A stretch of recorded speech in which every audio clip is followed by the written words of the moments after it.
23h sur RMC BFM Sport, c'est l'after jusqu'à minuit. C'est vrai, Arnaud, parce qu'avant 10 secondes avant le jingle, tu prépares le sourire en restant comme ça. Et quand la caméra arrive, et toi tu rigoles. Oui, parce que parle-le, garde-le. Tu te moques de moi. Daniel Riolo est à mes côtés, Jonathan Macardy également et Simone Rovera nous a rejoint. Salut Simone. Ciao, buonasera, bonsoir. On va parler d'Italie, promis, dans quelques instants. On va parler de Milan, je sais que ça te tient à cœur, mais on continue à débattre de Monaco qui, selon Daniel, va faire plus qu'embêter le Paris Saint-Germain cette année. On accueille Jean-Claude, supporter de l'Olympique lyonnais, qui a fait le 32-16. Salut Jean-Claude. C'est notre ami Jean-Claude. Mais oui, c'est moi. Justement, à propos de jingle, je suis embêté. Moi, je pensais m'entendre dans le jingle. Je suis déçu. Voilà. Ah bah attends. C'est une belle insulte là, ça peut passer. C'est que Paul, il peut nous le retrouver là-haut. T'inquiète pas. Vas-y Jean-Claude, exprime-toi. Ça peut attendre. Une fois de plus, je dis plus rien, mais c'est contre Daniel. Je suis obligé d'appeler. Et cette fois-ci, il me fait rire. Obligé. Donc, mais oui, c'est obligatoire. Quand je l'entends nous expliquer que la France entière doit se réjouir du transfert de Neymar et de Mbappé au Paris Saint-Germain, la question que je me pose, Daniel, c'est est-ce que tu sors de temps en temps de l'île de France ? Est-ce que tu vas dans un café, je sais pas. Moi, dans mon métier, je suis en déplacement 2 ou 3 fois par semaine, donc je bois des cafés à gauche, à droite, et je t'assure que des cafés, c'est triste. Ah non, au contraire, c'est gai les cafés. Il se passe plein de choses, les gens parlent.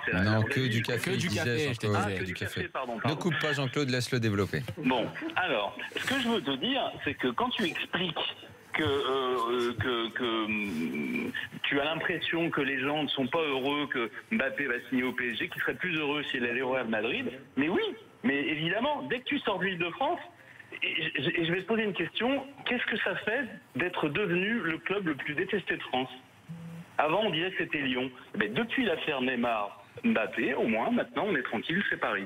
Dès que tu sors de l'île de France, je te garantis que tu peux aller de partout. Les gens en ont marre d'entendre parler de Neymar. Ah non, Tu dis des conneries, Jean-Claude, là. Ah non. Attends, laisse Jean-Claude s'exprimer, ne coupe pas dans son raisonnement. De toute façon, et tu voulais pas parler de Monaco, Jean-Claude. Le PSG a toujours été le club le plus détesté de France. Ça ne changera pas grand-chose. Et en dehors de l'Île-de-France, principalement, évidemment. Je suis pas sûr que le PSG se soit fait des ennemis en recrutant Neymar. Ça, tout le monde regarde. Mais en fait, Jean-Claude, tout le monde regarde. Tout le monde a regardé hier. Tu vois, moi qui ai beaucoup d'affection pour Toulouse, j'ai regardé sagement. Par rapport à ton raisonnement, en fait, pour l'instant, je ne vois toujours pas le problème. Moi, je le vois le problème. Et ça rejoint. C'est pour ça qu'on va, si tu veux, on va. En tout cas, quand le PSG passe à la télé, il pète toutes les audiences en ce moment. Donc tout le monde n'est pas. C'est pas que des audiences en Ile-de-France. Les auditeurs qu'on a eu, Jean-Claude, tu vois bien qu'il n'y a pas de casting. Forcément, vu que je passe après avoir insulté quelqu'un d'ici, mais oui, tu vois.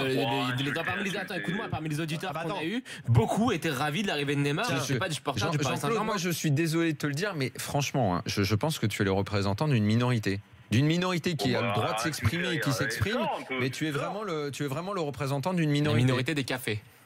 Mais pas des cafés. Il faut sortir de l'île de France et tu verras ce que les gens disent sur Neymar, sur Paris, sur le PSG. Bon, et t'en penses quoi ? Et Jean-Claude, je te dis pas qu'ils le disent pas, les gens, ce que tu dis.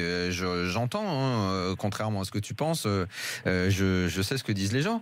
Mais d'abord, ça ne veut pas dire que c'est la vérité. Ça veut encore moins dire que c'est la majorité. Et que dans le foot, il y ait des gens comme toi ou des supporters d'autres clubs qui soient un petit peu gavés d'entendre trop parler du PSG de Neymar. Mais je te signale que si tu écoutes l'after régulièrement, même moi je l'ai dit ça, même moi j'ai voulu axer pas mal de discussions autour de ce problème-là et j'ai voulu en plus parler de bien d'autres choses. Jonathan ce soir a parlé de l'OM, j'ai parlé de Monaco, on a rapidement, c'est vrai, évoqué Lyon, on en parlera probablement une autre fois. Je trouve que dans l'after en tout cas, c'est pas vraiment le procès que tu peux nous faire. On sait qu'on est écouté par tous les supporters en France. Je te trouve un petit peu dur dans le procès que tu fais. Et en plus, pour ce qui est du en dehors de l'Île-de-France, il y a quand même des éléments qui nous permettent de penser que ton avis n'est pas majoritaire. Je suis désolé de te le dire. Mais il existe, mais ton avis existe. Tiens, d'ailleurs, justement, il y a Matt qui nous dit sur le hashtag RMC Live, tu vois, qu'il est désolé pour toi, Jean-Claude, mais lui, il est en Vendée, tu vois, il est très content de voir Neymar évoluer au Paris Saint-Germain. Comme quoi, tu vois, a priori, il n'est pas. Mais il y a de l'hypocrisie. Alors là, revenons à Monaco. Tu parles de Monaco. Jean-Claude, un dernier mot juste là-dessus. Tu sais que la Juve est en Italie est le club à la fois le plus détesté et celui qui a peut-être le plus de supporters, mais c'est assurément le plus détesté. Hein. Ça tombe bien. Après Lyon, c'est mon club préféré, la Juve. les TGV. Et la même chose concernant des clubs en Espagne, la même chose concernant le Bayern en Allemagne, ou Manchester United en Angleterre, qui est un club détesté par tous, qui n'est pas Manchester, et qui a néanmoins beaucoup de supporters en Angleterre et énormément dans le monde, parce que c'est peut-être un des top 5 clubs au niveau des supporters dans le monde.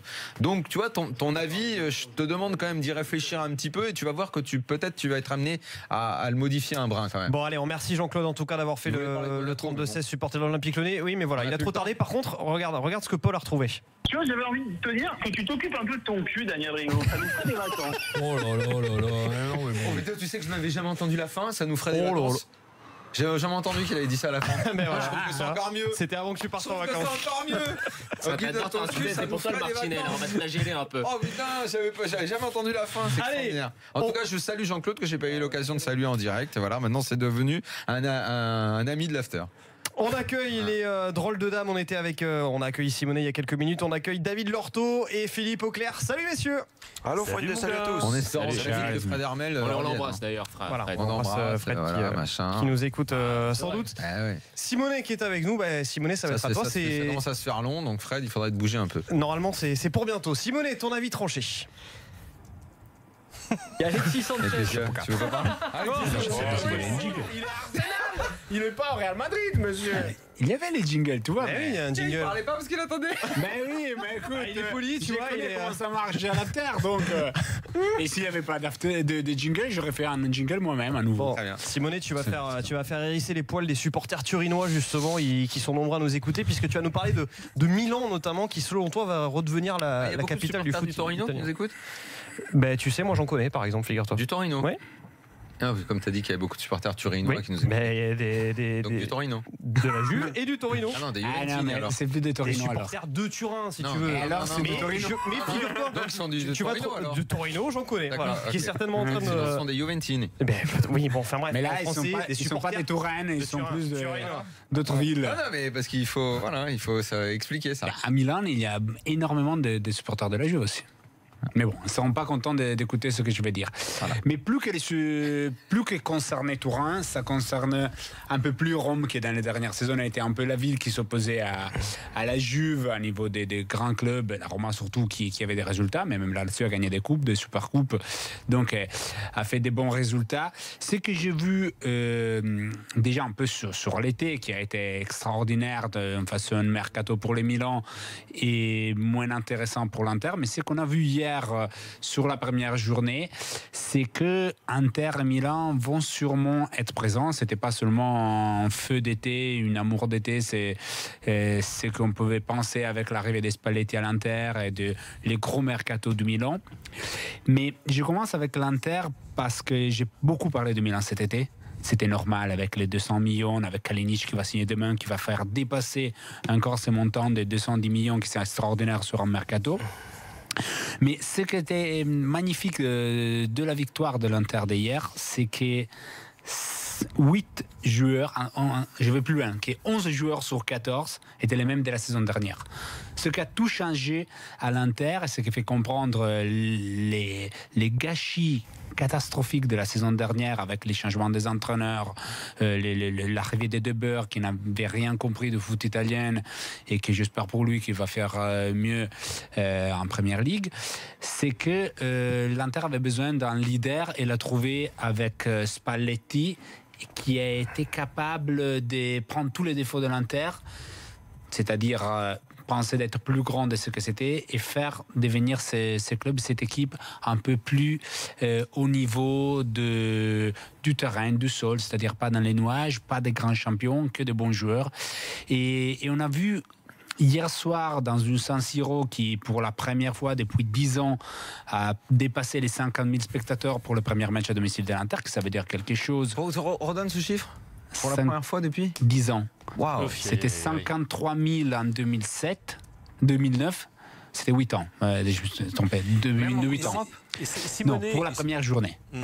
Pour la première journée du championnat, on parlait du mois d'août.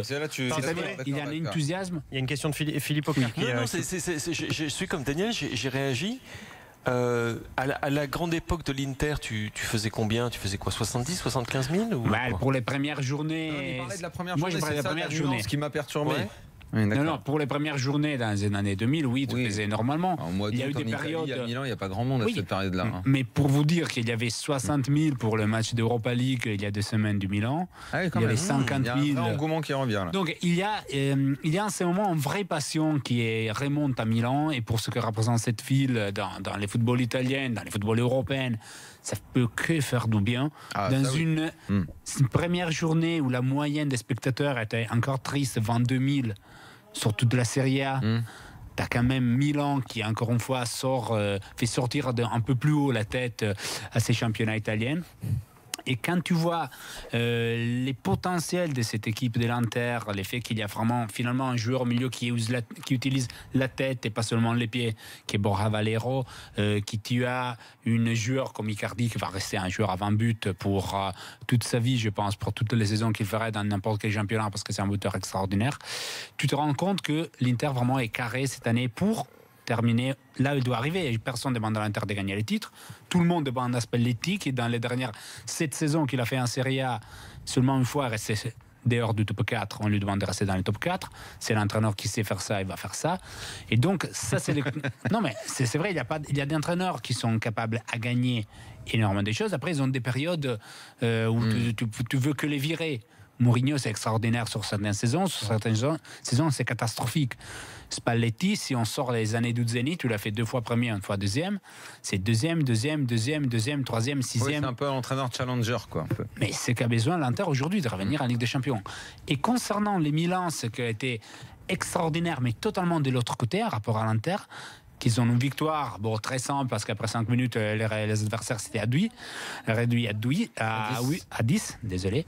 C'est que Milan fait ça avec 7 joueurs nouveaux, totalement l'opposé de l'Inter.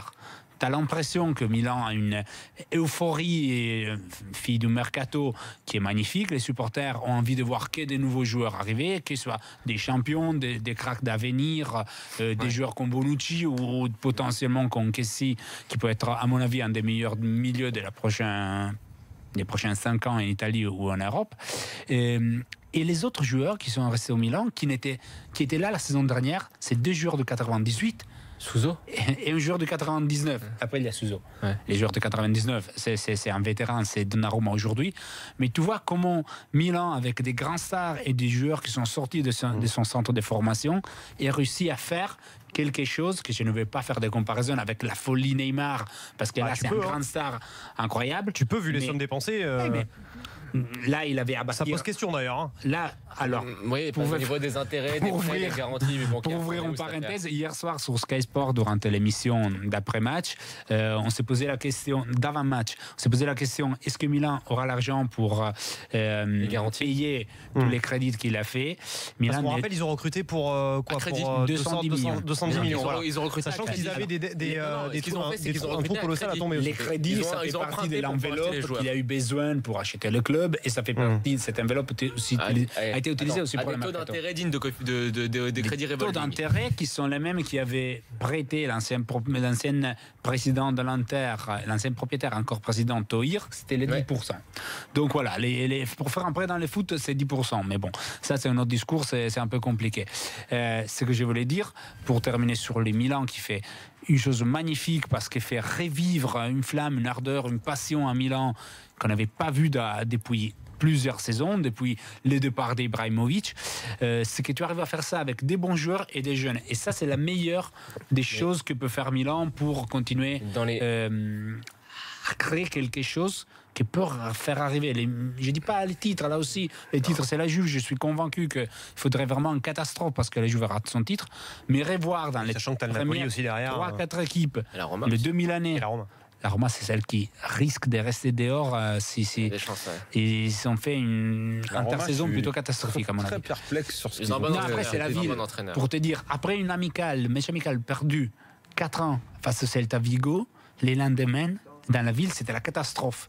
Les supporters, les radios, les journaux, on dirait que la Roma était reléguée en Série B. Et ça, on parle du 13 août. Si au 13 août, la ville, qui n'a plus Spalletti, qui était quand même quelqu'un qui était très capable de gérer toutes les pressions. Tu prends un fils du pays, comme Di Francesco, qui a gagné un titre là-bas comme joueur. mais Et qui est un bon entraîneur. Qui est un bon entraîneur, mais qui n'est pas habitué à supporter Roma en tant qu'entraîneur.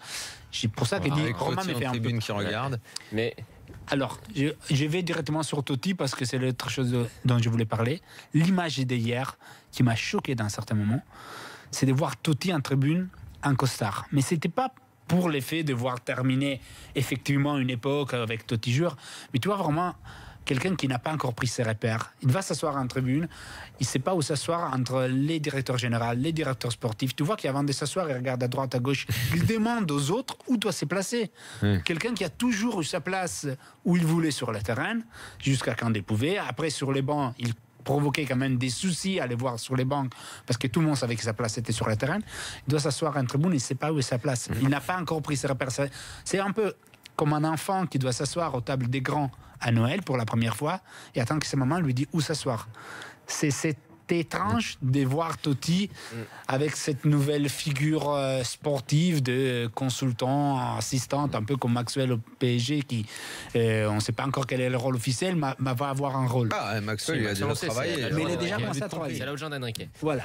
Mais pour Totti, c'est un peu plus étrange parce que pour ce qu'il a fait à Roma, pour ce qu'il a représenté, pour toute cette histoire. Et par rapport à ce que tu as dit, en fait, ce que je trouve intéressant sur les 2000 ans, c'est que le rôle prépondérant des deux entraîneurs, sur Spalletti, tu l'as dit, il y a un épisode qui m'a un peu marqué cet été, c'est quand il a eu une altercation à l'entraînement avec les supporters interistes qui étaient sur le dos de Ranocchia, le pestiféré.